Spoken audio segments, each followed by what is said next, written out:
नमस्कार, मी वैष्णवीज फूडकट्टामध्ये तुम्हा सर्वांचं मनापासून खूप खूप स्वागत. आज आपण बघणार आहोत व्हेजिटेबल सूप. तर थंडीचे दिवस सुरू आहेत आणि थंडीमध्ये व्हेज सूप खूप पौष्टिक असतं. रेसिपीला सुरुवात करूया. तर पॅनमध्ये 2 चमचे बटर घेतलंय. 1 चमचा बारीक चिरलेलं आलं घेतलंय, ते यामध्ये टाकूया. त्याचसोबत 1 चमचा बारीक चिरलेला लसूण घेतलाय, तो पण यामध्ये टाकून घेऊया. आता हे सगळं साधारणतः 2 ते 3 मिनिटांसाठी छान परतून घेऊया. आलं आणि लसूण छान असं भाजून घेतलंय. आता यामध्ये टाकूया 1 तमालपत्र. त्याचसोबत टाकत आहे 1 छोटा दालचिनीचा तुकडा. दालचिनी टाकल्यामुळं सूपला छान टेस्ट येईल आणि सूप हेल्दीही बनेल. आता यामध्ये टाकायचा आहे बारीक चिरलेला कांदा. इथे मी 1 मीडियम साईजचा कांदा वापरला आहे. साधारणतः 3 ते 4 मिनटं कांदा परतून घ्यायचा.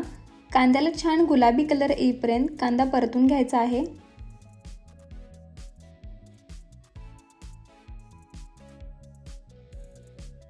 एक 4 मिनटं झाले आहेत. कांदा छान भाजला गेलाय. आता त्यामध्ये टाकूया बारीक चिरलेला टोमॅटो. 1 मीडियम साईजचा टोमॅटो वापरला आहे. आता सगळं परतून घेऊया. यामध्ये आता बारीक चिरलेला बीन्स टाकूया. बारीक चिरलेला कोबी टाकूया. त्याचसोबत टाकूया बारीक चिरलेली सिमला मिरची. यामध्ये तुम्ही तुमच्या आवडीच्या कोणत्याही भाज्या टाकू शकता. यामध्ये टाकूया आता 2 चमचे गाजर.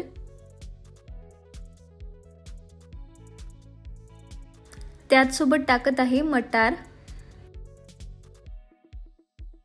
आता यामध्ये टाकूया 2 चमचे बारीक चिरलेला फ्लावर. सगळ्या भाज्या साधारणतः 4 ते 5 मिनिटांसाठी मंद आचेवरती परतून घेऊया. 4 ते 5 मिनिटं झालेत. आता यामध्ये टाकूया चवीनुसार मीठ. आता यावरती झाकण ठेवून 4 मिनिटांसाठी भाज्या वाफवून घेऊया. साधारणतः 4 मिनिटं झालेत. आता झाकण काढून घेऊया. तुम्ही बघू शकता भाज्या बऱ्यापैकी शिजलेल्या आहेत. तुम्ही या सूपमध्ये कॉर्न्स देखील घालू शकता. तुम्हाला ज्या भाज्या आवडतील त्या तुम्ही या सूपमध्ये ॲड करू शकता. आता यामध्ये टाकूया 2 ग्लास पाणी.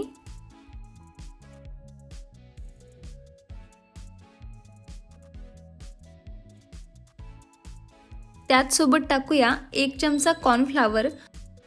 कॉर्नफ्लॉवर टाकल्यामुळं सूप दाटसर बनतं. इथे मी कॉर्नफ्लॉवरमध्ये थोडंसं पाणी घालून त्याची पेस्ट करून यामध्ये टाकत आहे. जर सूपमध्ये कॉर्नफ्लॉवर आपण डायरेक्टली टाकलं तर त्याच्या गुठळ्या होऊ शकतात. त्यामुळं मी इथे थोडंसं पाणी घालून त्याची पेस्ट बनवून यामध्ये टाकत आहे. आता हे सगळं ढवळून घेऊया आणि साधारणतः 5 ते 6 मिनिटांसाठी याला उकळी काढून घ्यायची आहे.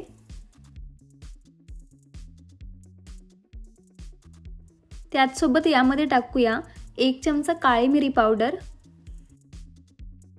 सगळं मिक्स करून घ्यायचं आहे.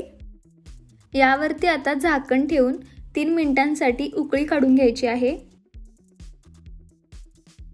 सूपला मस्त अशी उकळी काढून घेतले आणि इथं बघू शकता आपलं छान असं व्हेजिटेबल सूप तयार आहे. जर तुम्हाला यापेक्षा पातळ सूप हवं असेल तर तुम्ही यामध्ये पाणी अजून घालू शकता. तर हेल्दी असं व्हेजिटेबल सूप तयार आहे. गरमागरम सर्व करू.